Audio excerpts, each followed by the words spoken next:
You've got two choices. Old man Shady Pines nursing home or that tool shed out back. Your call.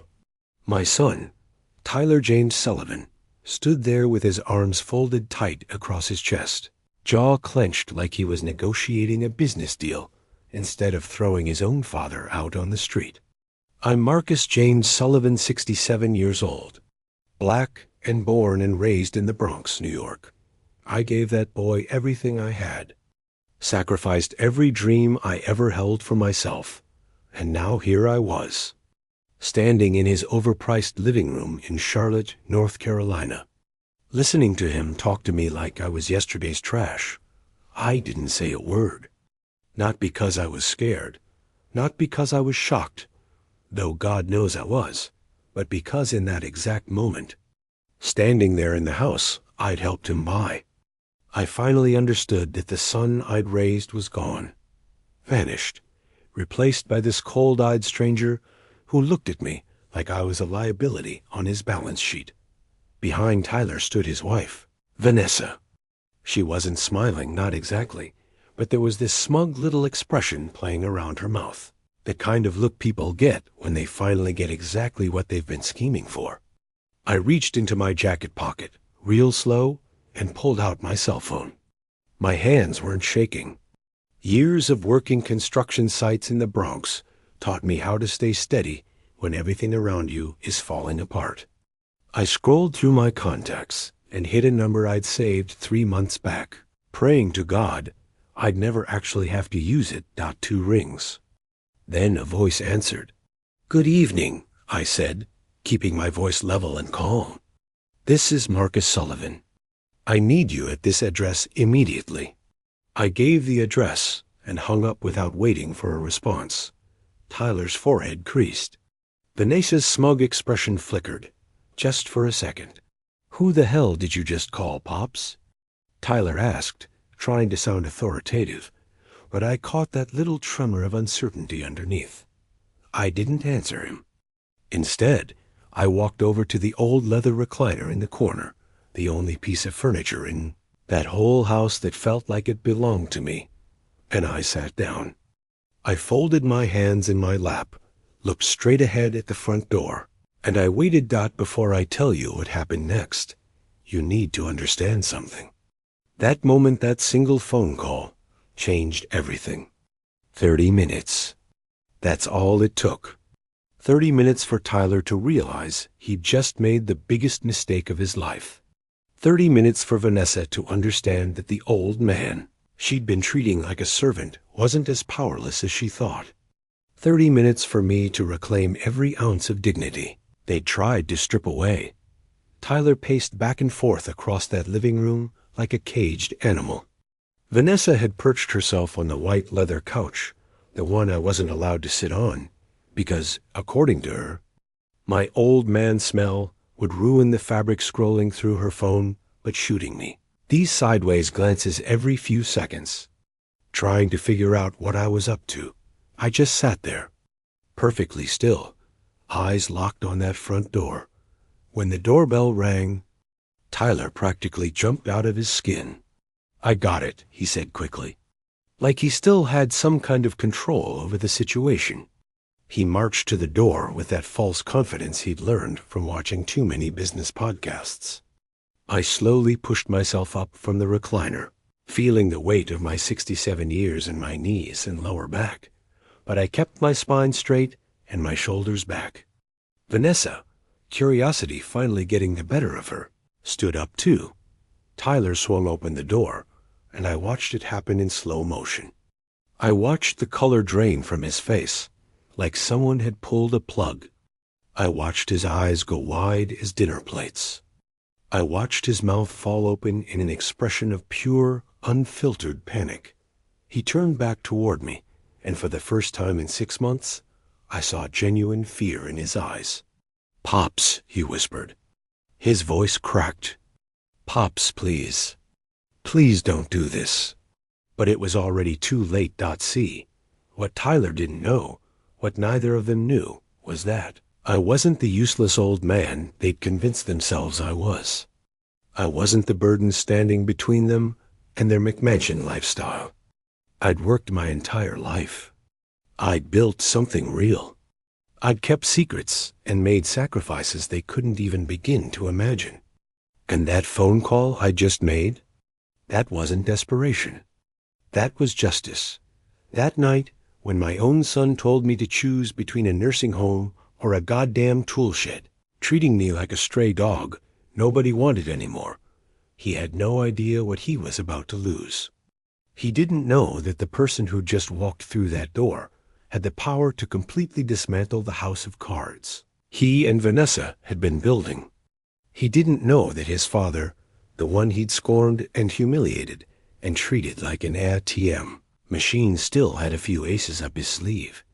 And he sure as hell didn't know that in exactly 1 hour, he'd be on his knees, literally begging me for forgiveness. But to understand how we got to that moment, I need to take you back. I need you to know who I was before I became the problem. I need to tell you about the Tyler I raised, the good kid, the loving son, and how he transformed into the man who could look me dead in the eye and tell me to sleep in a tool shed, because what happened that night didn't start with an ultimatum. It started 40 years ago, with a father who loved too much and a son who forgot where he came from. I met my wife, Gloria, at a community center dance in the Bronx back in 1982. I was 25 years old, working double shifts as a construction foreman during the day and taking night classes in civil engineering at City College. She was the most beautiful woman I'd ever laid eyes on, had this smile that could light up the darkest room, and eyes that seemed to see right through all the walls I'd built up around myself. We got married a year later in a small ceremony at her family's church. We didn't have money for anything fancy hell. Our honeymoon was a weekend trip to a cabin in the Catskills that her uncle let us use for free. But we had something worth more than all the money in the world. We had hope. We had dreams. And when Tyler was born 3 years after our wedding, I felt like my whole life finally made sense. Gloria died when Tyler was only 11. Ovarian cancer. 6 brutal months from diagnosis to the end. Those were the darkest days of my life, watching the woman I loved waste away while our son tried to understand why his mama was disappearing. But Tyler needed me. He'd just lost his mother. He couldn't lose his father too. So I kept going. God, how I worked. During the day, I was running construction crews all over the 5 boroughs.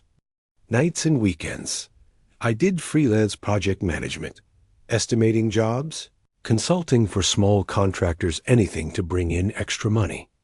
Every dollar went toward Tyler's future, his education, his clothes, his opportunities, making sure he had all the chances I never got. Tyler was a good kid, smart, respectful, warm. Every night before bed, he'd hug me tight and say, "Thank you, Dad, for everything you do." Those words made every missed meal, every sleepless night, every sacrifice worth it. I got him into NYU Business School. The day he graduated, I gave him the gold watch my own father had worn for 40 years. "So you never forget the value of time and hard work," I told him. He got a job at a marketing firm in Manhattan, started making decent money. I'd retired from construction with a modest pension and Social Security, about $2,100 a month. I had my little rent-controlled apartment in the Bronx paid off, my routines, my peace. Then he met Vanessa. At first, I thought she was fine. Nice enough. She came from money, old Southern money, the kind that shows in the way someone holds a wine glass or pronounces certain words. She looked at the world with this sense of entitlement disguised as sophistication. But Tyler was head over heels, and I wanted my son to be happy. They got married 2 years later. I paid for a good chunk of the wedding with my savings. I didn't mind. He was my only child, my only family. The first year was okay. Vanessa was polite to me, or at least she pretended to be. Tyler came up to the Bronx every other Sunday, just like he'd been doing since he was a teenager. But things shifted after they bought their house, a massive place in one of those new developments outside Charlotte, way beyond what Tyler's salary could afford, even combined with Vanessa's income from her interior design business. I found out later that her parents had fronted the down payment, and they were drowning in debt trying to maintain appearances. It was Vanessa's idea for me to move in. Marcus is all alone up there in that tiny apartment, she'd said to Tyler on a phone call I accidentally overheard. Why don't we have him come live with us? We have all this space. Tyler had jumped on the idea. Yeah, Pops. It'd be great having you close again. Just like old times? I hesitated. Something in my gut told me it was a mistake. But the loneliness was heavy, and the thought of being near my son again was tempting. I said yes. That was my first mistake, because what I didn't know then was that Vanessa didn't want me there out of kindness. She wanted me there for my monthly check, and for something else I owned, something she'd soon discover that would turn her into my worst nightmare. Before everything fell apart completely, there were warning signs. Red flags I should have paid attention to. The first 3 months living with Tyler and Vanessa were tolerable. I had my own room, small, but comfortable enough. I contributed my Social Security check toward household expenses. I bought my own groceries, kept my space clean, tried to be invisible, tried not to be trouble. But Vanessa had this special talent for making me feel like an intruder every single moment. It started small. Little comments wrapped up like concern. Marcus, don't you think you should watch your sodium? At your age, blood pressure is no joke. Oh, you're watching TV in the living room again? Tyler and I were hoping to have some couple time. You left your coffee mug in the sink. I just cleaned the whole kitchen. Every sentence was a little knife wrapped in pretty paper. And Tyler? He either didn't see it, or he didn't want to. One day, my old buddy Jerome Washington, we'd worked together on construction sites for 20 years, came by to visit. Vanessa answered the door with this frozen smile. Marcus is resting, she lied. Maybe try another time? I was in my room, wide awake, reading the newspaper. I heard the whole conversation, but I didn't come out. Something inside me was already starting to break. Jerome stopped coming by. Then there was the incident with my medication. I took pills for high blood pressure and cholesterol. Nothing serious, just maintenance. One day, I couldn't find them where I always kept them on my nightstand. Vanessa, have you seen my pills? I asked. Your pills? She looked confused. No, Marcus. Are you sure you didn't misplace them? Sometimes at a certain age, memory starts to slip. Memory. That word became her favorite weapon. Marcus, didn't I tell you we were eating later tonight? Don't you remember? Marcus, I asked you yesterday not to have visitors without checking first. You forgot again? Oh, Marcus, I think your memory is getting worse. And Tyler, my own son, my own blood, he started looking at me differently. With pity, with impatience. Like he was actually starting to believe I was losing my mind. The truth was, Vanessa had never said any of those things. She was planting seeds of doubt, watering them with constant comments. Until Tyler believed her over me.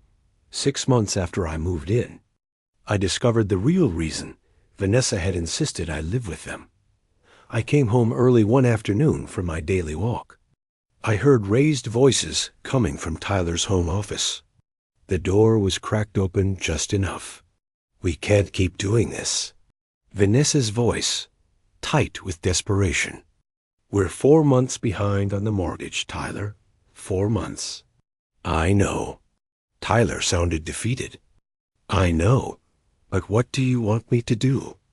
My salary isn't enough. Your parents won't lend us any more. There's one solution. Vanessa's voice dropped, became calculating. Your father has that apartment in the Bronx. It's rent-controlled, but he owns it. If he transferred it to your name, we could sell it or refinance it. That would give us enough to... No, Tyler cut her off. I'm not asking Pops for that. Then what? Vanessa's voice rose. We lose this house? Go back to living in some cramped apartment? Is that what you want? My father worked his whole life for that place. It's his security. I can't. Your father is old, Tyler. The venom in her voice was unmistakable. What does he need an apartment for? He lives here now. And honestly, with his little $2,100 a month check, he should be grateful for everything we do for him. I backed away from that door, feeling like the ground was opening up beneath my feet out my apartment. The place where Gloria and I had raised Tyler, where every wall held a memory. That's what I represented to them. An asset to liquidate. That night at dinner, Tyler looked at me with a strange expression. Pops, I need to talk to you about something important. Go ahead. It's about your apartment. We were thinking, is it about transferring the deed to you? I asked firmly. Whatever you're about to ask me, the answer is no. Vanessa dropped her fork with a loud clang. Did you hear that, Tyler? He won't even help his own family. Pops, we're just going through a rough patch, Tyler started. We all go through rough patches. We all go through tough times, I replied. I went through tough times my entire life, and I never asked anyone to bail me out. You don't have problems, Vanessa exploded.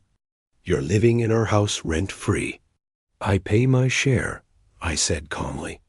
And if I'm such a burden, I can leave. Pops, don't say that. Tyler looked genuinely hurt. Nobody wants you to leave. But Vanessa's stare told me exactly the opposite. From that night on, the house became a war zone. A cold, silent battlefield where every interaction was loaded with tension. Vanessa started treating me with open hostility. Dinner was served when I wasn't around. Groceries somehow never included the things I needed. My clothes came out of the dryer, wrinkled and damp, like someone had deliberately left them there. And Tyler, my son, my own blood, stayed silent. Every single day, he chose his wife over his father. Every day, he looked at me with more distance. Every day, he looked less like the boy I'd raised and more like the man Vanessa was molding him into. Until that Tuesday afternoon. The day everything exploded, I'd gone to the bank to update some information on my Social Security account. Nothing major, just routine paperwork.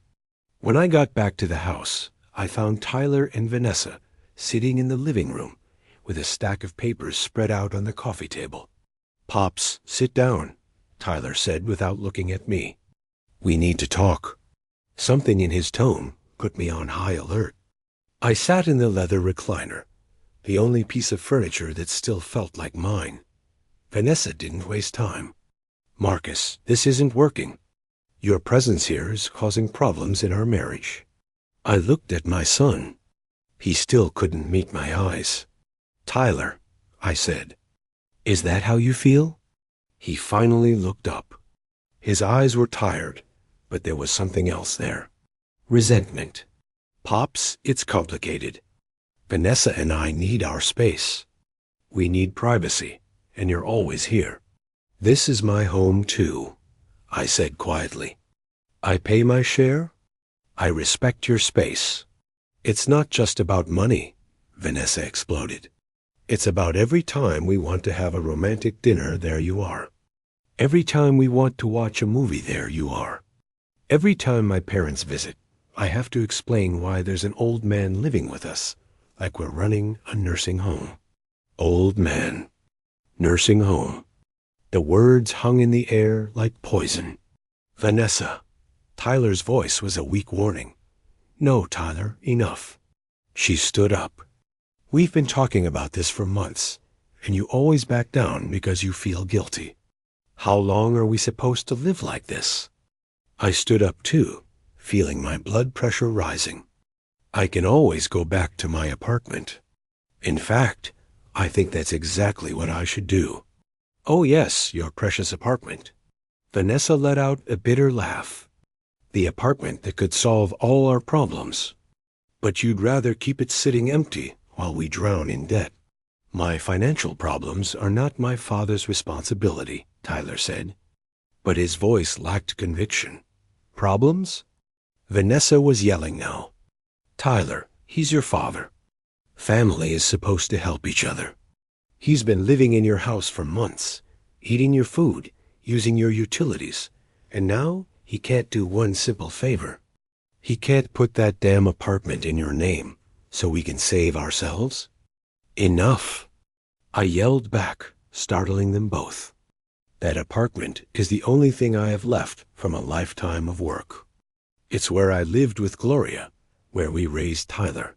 It's not some property to be liquidated. It's my home. Your home is here, Tyler said weakly. Oh yes, this is my home? I looked around.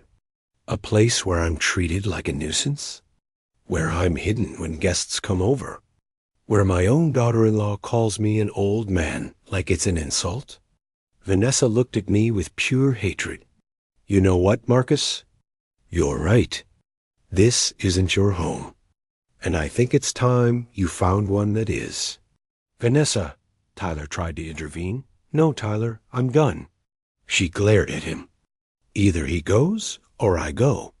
You decide. The silence that followed was deafening. I looked at my son.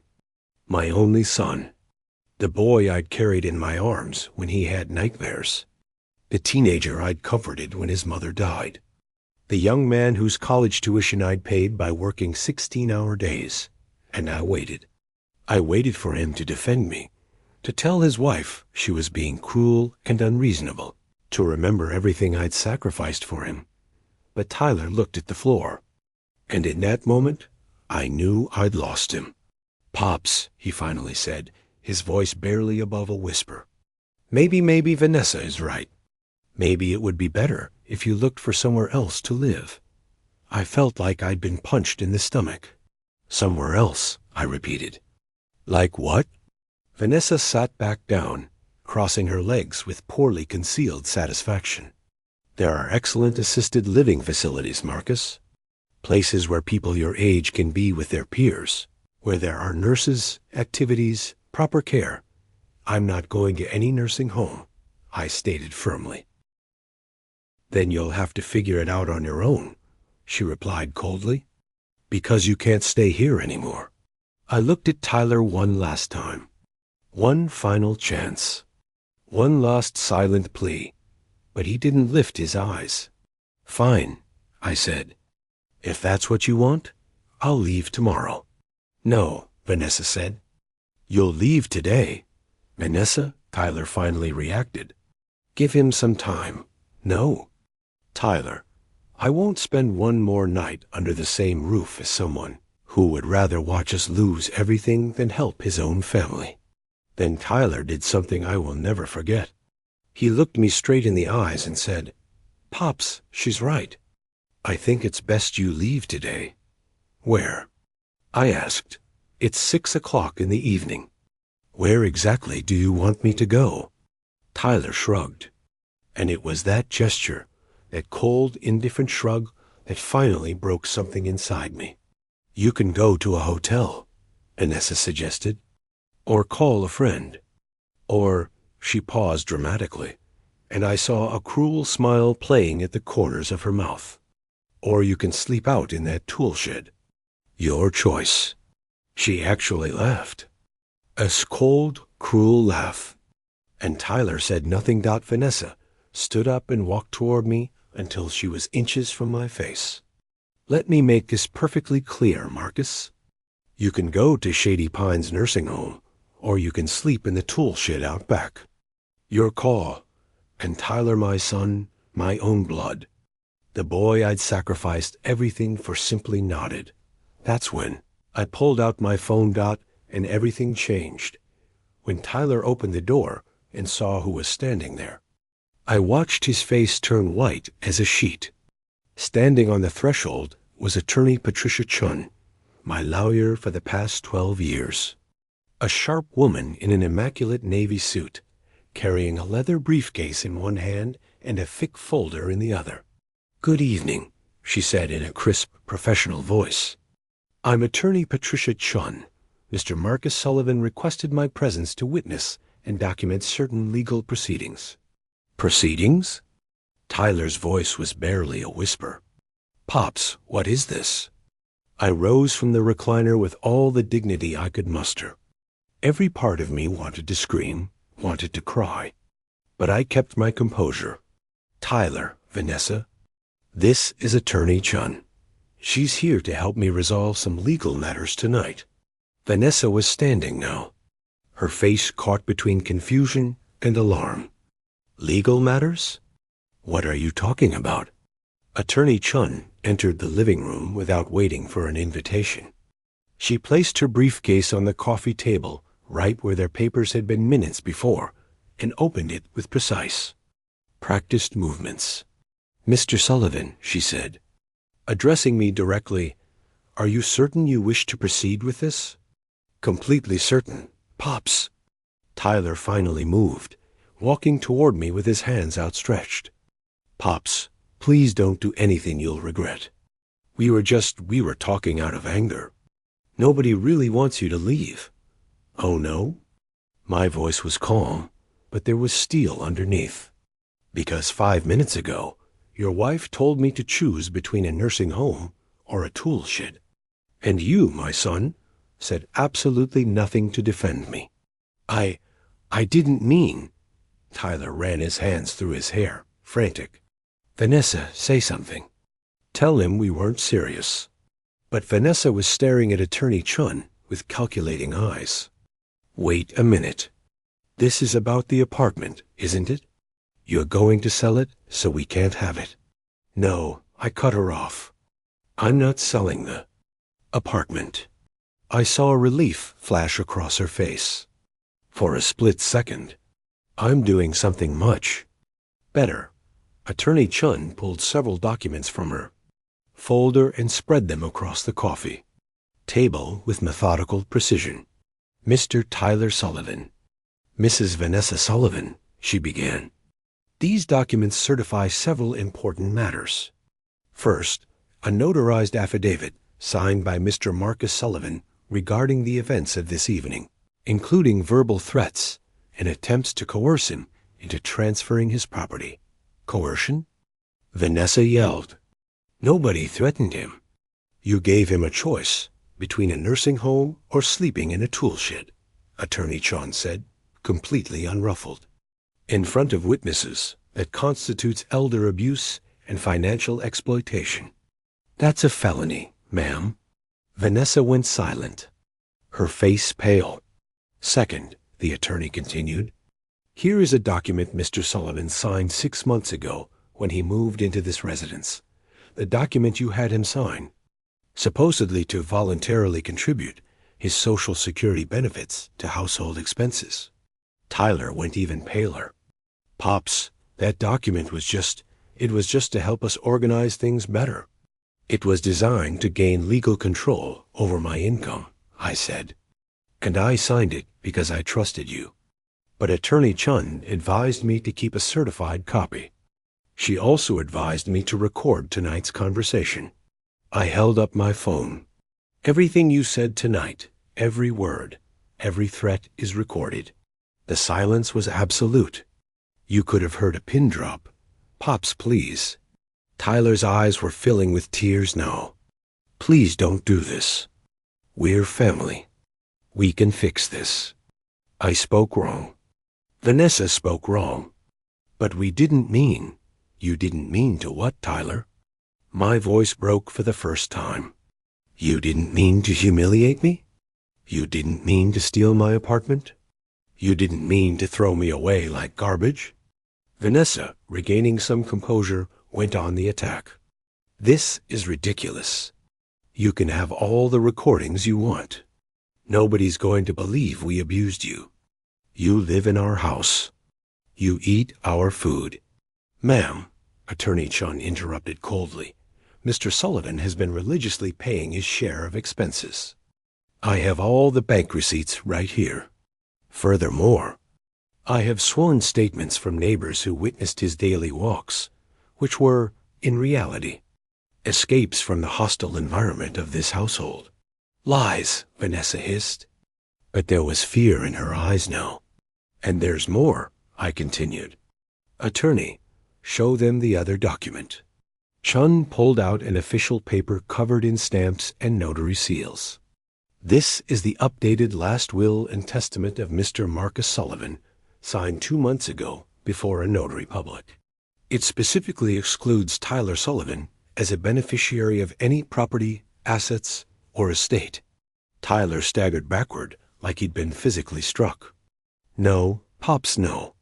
I thought I would never have to do this, I said, tears now flowing freely down my face. I thought the son I raised, the son I sacrificed everything for, would never treat me like this.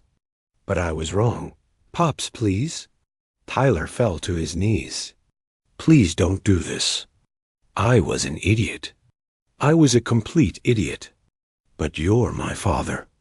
You're all I have left. I thought you were all I had too, I said softly. Until you proved me wrong. Vanessa, seeing everything crumbling around her, tried one final attack. And what are you going to do, Marcus? Report us? Send us to jail? You're an old man with nobody else in the world. You need us. I smiled.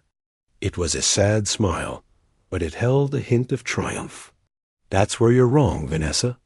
I don't need you. And I'm about to prove it. I turned to Attorney Chun. Please call the second contact. Chun nodded and dialed a number on her cell phone. You can come in now, she said simply, and hung up. Tyler looked up at me from the floor, his face destroyed by tears. Pops, I don't know what you're about to do, but please, please forgive me. Forgive me for everything. I wanted to hug him. I wanted to tell him everything would be okay. I wanted to be the father I'd always been, but I knew I had to finish this first, because what was about to be revealed would change everything forever. The doorbell rang again. This time Tyler didn't move from the floor. Vanessa was frozen next to the couch, her hands clenched into fists. Attorney Chun opened the door, and she walked in. When Tyler looked up and saw her, his face shifted from despair to total confusion. Aunt Rachel? Rachel Martinez, Gloria's younger sister, entered the living room with the same quiet strength that had always defined her. At 59, she was a successful woman director of a senior advocacy foundation in Philadelphia. We hadn't seen her in almost 3 years, ever since Vanessa had conveniently forgotten to invite her to the wedding. Hello, Tyler, Rachel said, her voice calm but firm. It's been a long time. She walked over to me and gently took my hand. I'm here, Marcus. What are you doing here? Tyler stammered. Your father called me 2 months ago, Rachel replied. He told me everything that was happening, and we've been preparing for this moment ever since. Vanessa finally found her voice. Preparing what? Is this some kind of revenge? You're going to try to destroy our lives over a simple family argument? Rachel looked at her with a coldness that could freeze fire. Ma'am, what you've done to Marcus isn't a simple family argument. It's systematic elder abuse, psychological manipulation, and financial exploitation of a vulnerable person. And my foundation specifically fights cases like this. She pulled her own folder of documents from her bag. For the past 8 weeks, I've been documenting everything. Marcus's phone calls, the recordings he sent me, neighbor testimonies, bank transactions showing how you've been using his $2,100 monthly Social Security check to pay your debts while he barely had money for his medications. That's not true, Vanessa yelled. Oh yes, it is. Rachel opened her folder. Here's Marcus's bank statement. For the last 6 months, his entire pension check has been transferred to this household's joint account. Here are the utility bills, electricity, water, gas, internet. All significantly increased since he arrived. Here's the record showing you added 3 new streaming services and a luxury gym membership to that joint account. And here, she pulled out another document, is the $55,000 loan you took from the bank. Using the fact that a contributing elderly resident lived in the house as collateral. Tyler was white as a ghost. We needed that money to maintain a lifestyle you can't afford, Rachel completed for him. Meanwhile, Marcus has been buying his own necessary medications with the few dollars he makes doing freelance consulting work on the side. Freelance work? Tyler looked at me. Pops, I didn't know. You didn't know because you never asked, I said, my voice cracking. You were never interested in how I really was. You only cared about what you could get from me. Rachel continued, relentless. But that's not all. Marcus, tell them about the apartment. I took a deep breath. This was the part I'd been saving. My apartment, I said. It's not just an apartment. 18 years ago, the neighborhood where it's located was declared a historic landmark district and became part of a major urban renewal project. Property values increased tenfold. I saw comprehension and horror dawning in Vanessa's eyes. That apartment you wanted me to sign over to you is currently valued at $920,000. I paused, letting the number sink in. And not only that, years ago, I placed it in an irrevocable family trust that also generates rental income from 2 other properties I purchased over time. Tyler was completely frozen. I didn't know. No, you didn't know. Because if you'd known I had money, you would have treated me differently, wouldn't you? My voice was bitter. You didn't want me, Tyler. You wanted what I had. Vanessa, in a final desperate attempt, changed tactics completely. Marcus, look. Her voice became soft, manipulative. I think we all let our emotions get the better of us. We can forget all this. We can start fresh. I admit I've been hard on you, but it's because I've been stressed with the debts and— Enough, I interrupted her. No more lies. Rachel stepped forward. Marcus is coming to live with me in Philadelphia. I have a large house with a room already prepared for him. He'll be close to excellent doctors. He'll have his space, his dignity, and most importantly, he'll be surrounded by people who truly value him. Tyler jumped to his feet. Pops, you can't leave. You're my father. I need you. You need me. Tears streamed down my face. You need me like you needed me when your mother died, and I was working 18-hour days so you wouldn't lack for anything? Like you needed me when I paid for your college, your car, your wedding? Or do you need me like you need an ATM? No, I love you. Pops, I love you. Please don't leave me. For a moment, I saw the boy he used to be. The boy who cried in my arms after Gloria died. The boy who told me I was his hero. But that boy was gone. And in his place stood a man who had chosen a manipulative woman over his own father. Tyler, I said, my voice trembling. Maybe someday you'll understand the damage you've done. Maybe someday, when you have children of your own, you'll understand what it feels like to be betrayed like this. Pops, please. He fell to his knees again.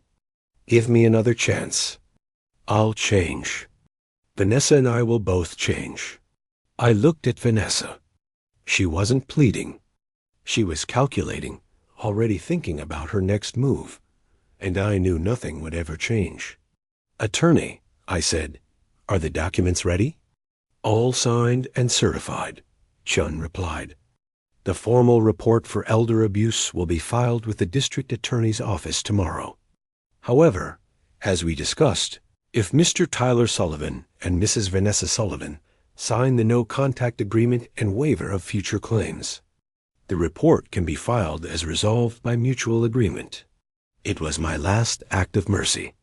I didn't want to completely destroy my son, even though he'd been willing to do exactly that to me. Sign, I said. Sign, and this ends here. No jail time, no criminal record. But also no more contact. It's over.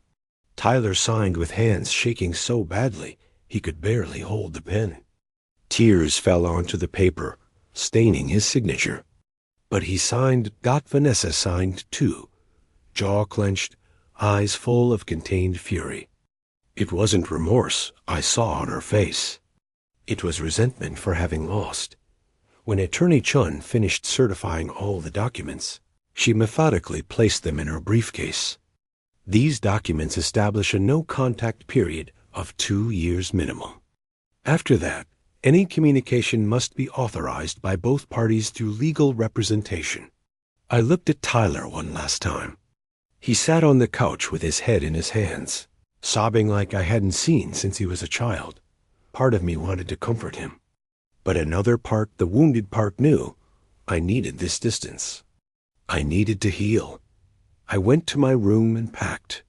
Clothes in a suitcase, photos of Gloria in a box, my father's gold watch, some books, my medications. A lifetime reduced to 2 suitcases and a box.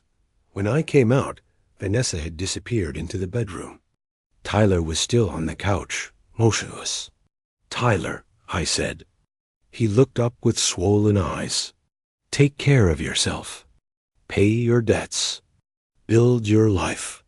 But do it with honesty and hard work, not at the expense of others. Yes, Pops, he said hoarsely. And one more thing when you have children someday.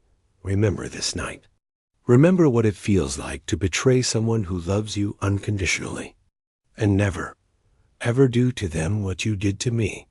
He nodded, unable to speak.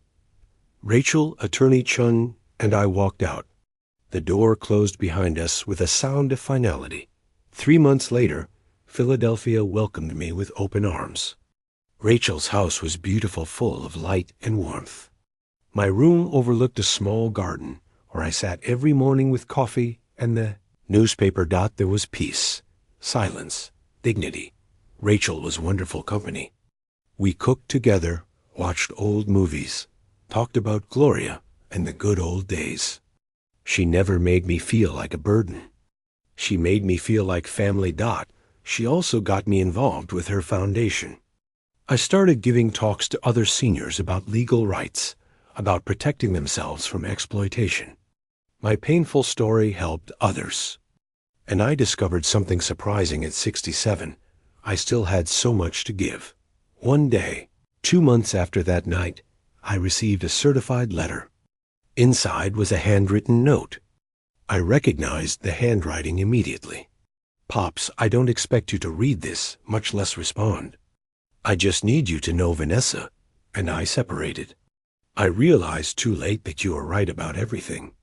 I sold the house and paid all the debts. I'm living in a small apartment now, working 2 jobs. And for the first time in years, I can sleep peacefully. I'm in therapy, trying to understand how I hurt the only person who ever loved me unconditionally. I'm not asking for forgiveness yet. First, I need to become someone who deserves it. I just wanted you to know I'm trying. And I miss you. With love and regret, Tyler. I read it 3 times, tears streaming down my face. Rachel found me in the garden. Bad news? No, I smiled through tears.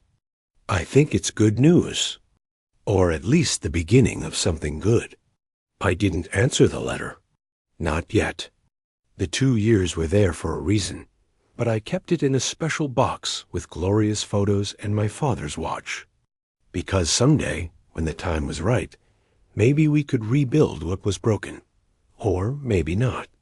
And both options were okay, because I'd learned the most important lesson of my life. Love doesn't mean allowing people to destroy you.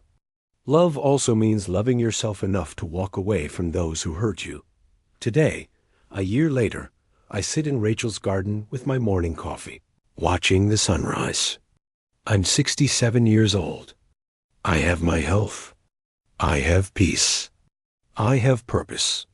and I have the certainty that I did the right thing. I survived. And that is the true victory.